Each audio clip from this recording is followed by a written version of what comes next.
अस्सलाम वालेकुम। Ever new pictures के बैनर तले तैयार और रिलीज होने वाली इस फिल्म के सरमायाकार आगा जी ए गुल थे, जिसकी कहानी अनवर कमाल पाशा और मुकालमे अहमद राही और आगा हसन इम्तिसाल ने लिखे।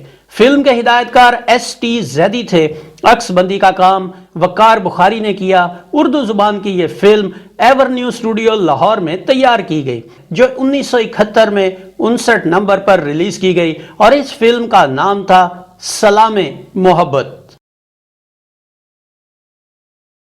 फिल्म के अहम अदाकारों में मोहम्मद अली, जेबा, साइका, लहरी, संगीता, संतोष कुमार, मुनव्वर जरीफ, कवि, मीना चौधरी, नीलोफर, रेहाना जूनियर, आगा दिलराज, महमूद मीर, मुमताज और रेहान शामिल थे। नाजरीन, अदाकारा मुमताज के बारे में हम आपको फिल्म आंसू में बता चुके हैं कि असल में आंसू ही अदाकारा मुमताज की पहली फिल्म थी, लेकिन उनका एक गाना जो इस फिल्म में शामिल था वो फिल्म की तवालत की वजह से काट दिया गया। इस लिहाज से हम काम के हवाले से आंसू को उनकी पहली फिल्म तो कह सकते हैं, लेकिन स्क्रीन अपीयरेंस के हवाले से सलामे मोहब्बत ही उनकी पहली फिल्म कही जा सकती है। इस फिल्म की कहानी क्या थी, आइए देखते हैं। फिल्म की कहानी एक अमीर सनतकार अदाकार रेहान के दो बेटों डॉक्टर जमील अदाकार संतोष कुमार और आरिफ अदाकार मोहम्मद अली से शुरू होती है, जहां आरिफ एक माहिर मुसव्विर होता है। एक दिन राह चलते आरिफ की मुलाकात तस्नीम अदाकारा जेबा से हो जाती है, जो अपनी खूबसूरत आंखों से आरिफ के दिल में उतर जाती है और यही आंखें आरिफ को उसकी अधूरी तस्वीर मुकम्मल करने में मदद भी देती हैं। मरी में होने वाले एक तस्वीरी मुकाबले में आरिफ की तस्वीर अव्वल आती है और इत्तेफाक से वहां सैर के लिए गए हुए तस्नीम के घर वालों में से उसका रिटायर्ड फौजी बाप अरशद अदाकार कवि अपने दोस्त नवाब अदाकार लहरी के साथ उस तस्वीर को देखकर आरिफ का मद्दाह हो जाता है और उसे अपने घर दावत पर बुलाता है, जहां तस्नीम उससे मिलती है। रोज की मुलाकातों में दोनों एक दूसरे की तरफ खींचना शुरू हो जाते हैं। एक बार सैर करते हुए गाड़ी खराब होने की वजह से तस्नीम को एक होटल में रात गुजारना पड़ती है, जहां आरिफ भी अपने दोस्त और उसकी बीवी के साथ आ जाता है। दोस्त की गैर मौजूदगी में तस्नीम आरिफ को उसके दोस्त की बीवी रुबीना अदाकारा साइका के साथ देखकर शक का शिकार हो जाती है, मगर रुबीना के बताने पर उसका शक दूर हो जाता है। लेकिन अगली सुबह घर पहुंचने पर सख्तगीर अरशद तस्नीम पर खूब बरसता है और उसकी शादी का फैसला कर लेता है। ये खबर आरिफ पर बिजली बनकर गिरती है और वो तस्नीम से इस बात का गिला करता है, मगर तस्नीम उसे तसल्ली देती है और उसका हौसला बढ़ाती है। तस्नीम का बाप उसकी शादी आरिफ के बड़े भाई डॉक्टर जमील से तय करता है, जिससे आरिफ ला इल्म होता है। लेकिन चंद दिनों बाद एक तूफानी रात में आसमानी बिजली गिरने से तस्नीम अंधी हो जाती है और आरिफ से नहीं मिल पाती। आरिफ की बेचैनी को महसूस करके तस्नीम अपने बाप के दोस्त नवाब की बेटी फरीदा अदाकारा संगीता और अपनी सहेली से आरिफ को अपने बाप की मर्जी से शादी का झूठा पैगाम भेजकर उसका दिल तोड़ देती है। आरिफ बुझे दिल से वापिस आता है। उसका बाप और जमील उसकी हालत देखकर परेशान होते हैं, मगर वो दिल का हाल नहीं बताता। उधर फरीदा अपने बाप और अरशद को तस्नीम के इलाज के लिए जमील का पता बताती है, क्योंकि उसी के इलाज से फरीदा भी सेहत याब होकर उसकी मोहब्बत में मुब्तला हो चुकी होती है। मरी से वापसी पर डॉक्टर जमील को बुलाया जाता है, जो अपनी मंगेतर को सामने पाकर और उसे अंधा देखकर परेशान हो जाता है। अब अरशद को अपनी गलती का एहसास होता है और वो तस्नीम की शादी उसकी पसंद से करने पर राजी हो जाता है। अब जमील, जो आरिफ और तस्नीम की मोहब्बत से नावाकिफ होता है,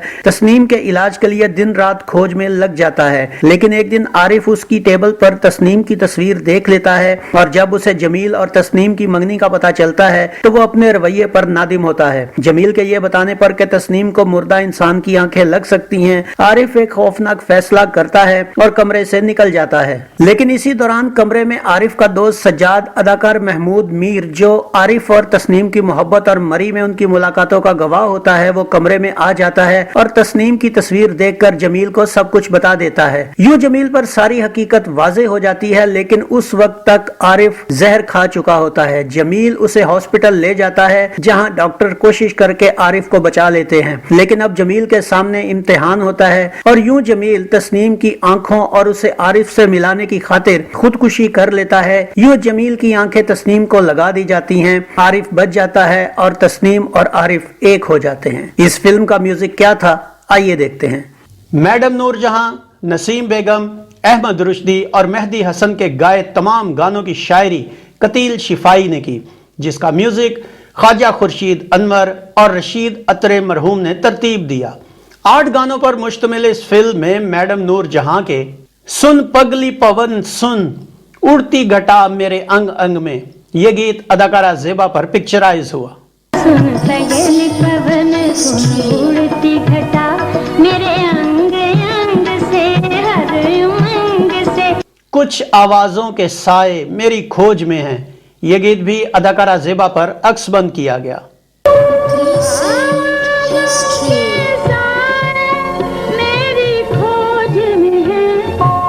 शाम ढली शम्मा जली परवाने आए जलवे सजे, ये गीत अदाकारा मुमताज पर फिल्माया गया। शाम ढली शम्मा जली परवाने आए जलवे सजे घूंघर बजे दीवाने आए, शबनम क्यों नीर बहाए दुखिया मैं हूं और ये रोती जाए, ये गीत भी अदाकारा जेबा पर शूट हुआ। सलाम मोहब्बत बड़ा खूबसूरत बड़ा दिल रुबा है, ये गीत भी अदाकारा जेबा पर ही पिक्चराइज किया गया। बड़ा खूबसूरत बड़ा दिलरुबा है, अहमद रुश्दी का सलाम मोहब्बत बड़ा खूबसूरत बड़ा दिल रुबा है, यह गीत इस फिल्म में रिवाइज किया गया और अदाकार मोहम्मद अली पर अक्सबंद हुआ। बड़ा खूबसूरत बड़ा दिलरुबा है। मेहदी हसन का सुलग रहा हूं बादलों की छाओं में, यह गीत अदाकार मोहम्मद अली पर फिल्माया गया। सुलग रहा हूं बादलों की छाओं में, बहार मुझसे चल गई। रशीद अत्रे का तरतीब दिया गया इस फिल्म का वाहिद गीत जो मेहदी हसन की आवाज में रिकॉर्ड हुआ, इस गीत के बोल थे क्यों हमसे खफा हो गए ए जाने तमन्ना, ये बहुत मशहूर गीत है और आज भी उसी ज़ौक़ शौक़ से सुना जाता है। ये गीत इस फिल्म में अदाकार मोहम्मद अली पर शूट किया गया। क्यों हमसे खफा हो गए ए जाने तमन्ना, भीगे हुए मौसम का मजा क्यों नहीं लेते। नाज़रीन, इसके अलावा इस फिल्म में नसीम बेगम का गाया हुआ भी एक गीत था जो कि हमारे नाज़रीन को शायद पता ना हो, लेकिन ये गीत रिकॉर्ड तो हुआ मगर नामालूम वजूहात की बिना पर फिल्म में शामिल नहीं किया गया। इस गीत के बोल थे मेरे सैया बुरा जो तू ना माने झुक झुक के सलाम करूं।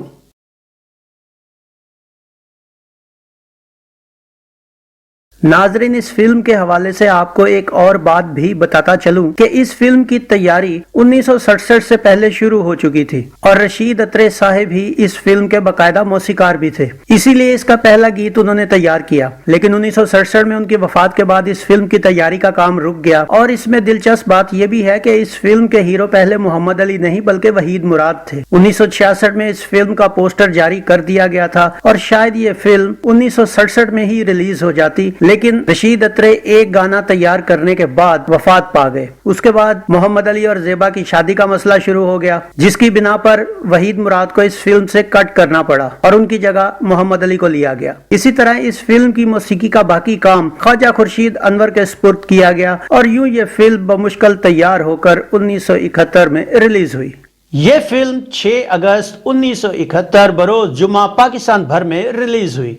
कराची में इसे Nishat, Khayyam, Zeenat, Relax, Nagina, Crown, Casino, Liberty, Novelty, Firdous, Mahtab, Drive In, Shama, Nigar, Latifabad के चिराग महल, हैदराबाद के फिरदौस, रावलपिंडी के शबिस्तान, फैसलाबाद के नोवेल्टी, लाड़काना के रॉयल, सखर के शालीमार और लाहौर के रेक्स में नुमाइश के लिए पेश किया गया। अपने अपने शहरों के सिनेमाओं की मालूमात देने पर हम जनाब तुफैल शाह साहब, कदीर राना साहब, नसीर अहमद शेख, जवार कॉमरेड और शौकत सब्जल साहब के शुक्रगुजार हैं।